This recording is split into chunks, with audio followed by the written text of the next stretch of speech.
En période cyclonique, il est important pour vous, chef d'entreprise, de prendre les premières dispositions pour assurer à votre entreprise une continuité d'activité. Alors, quand on parle de continuité d'activité, c'est aussi important d'avoir fait votre plan de continuité d'activité, vous-même ou auprès de professionnels. Et en saison cyclonique, vous avez plusieurs conduites à tenir, notamment avant, pendant et après le phénomène. Donc, avant le phénomène, vous avez tout d'abord vos consultation de documents assurantiels à effectuer, vérifier que votre contrat d'assurance soit complètement valide et surtout, en cas de non-reconnaissance en catastrophe naturelle, il est important pour vous de voir auprès de votre assurance quelles sont les dispositions qui seront mises en place pour que vous soyez indemnisé. Ensuite, vous allez bien sûr informer vos salariés de toutes les dispositions que vous aurez prises et évaluer votre stock, votre mobilier, vos équipements pour être certain dès le départ de ce qui est en votre possession. Les points de coupure d'eau, les points de coupure électrique sont à repérer dès le départ. Les salariés qui sont notamment d'astreinte, vous pourrez leur fournir un kit de survie pour qu'ils puissent faire face à 2-3 jours d'isolement en attendant que les secours et que les routes soient mises en œuvre.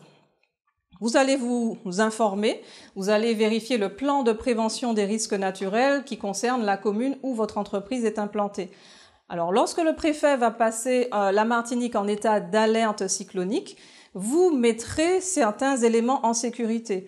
Notamment, vous allez protéger les ouvertures, vous allez mettre hors d'eau les animaux si vous avez un cheptel, les engins, le mobilier, et vous allez arrimer tous les objets qui risquent de constituer un projectile pour les entreprises ou les habitations environnantes.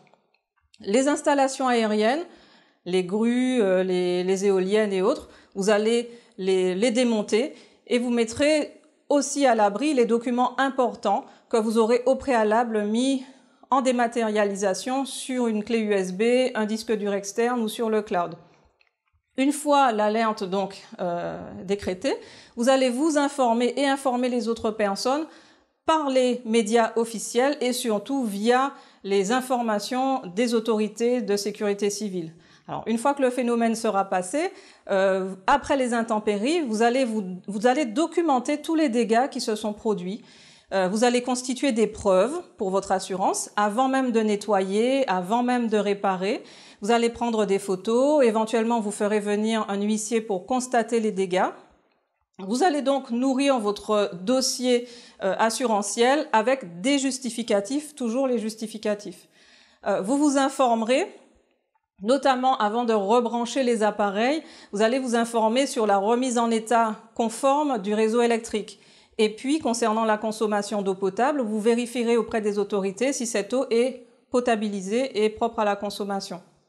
Alors après, vous allez communiquer avec votre assurance pour bien vérifier que votre dossier de reconnaissance en catastrophe naturelle a été déposé dans les délais. Et puis, si la reconnaissance en CatNat n'est pas acceptée pour la commune de résidence de votre entreprise, eh bien, vous contacterez aussi votre assureur pour vérifier les démarches à effectuer. J'espère que ces informations vous ont été utiles et je vous invite à vous renseigner auprès des différentes autorités, auprès de Contact Entreprises, de la préfecture, de la CTM et de la mairie de rattachement de votre entreprise pour continuer à vous impliquer dans la prévention du risque cyclonique.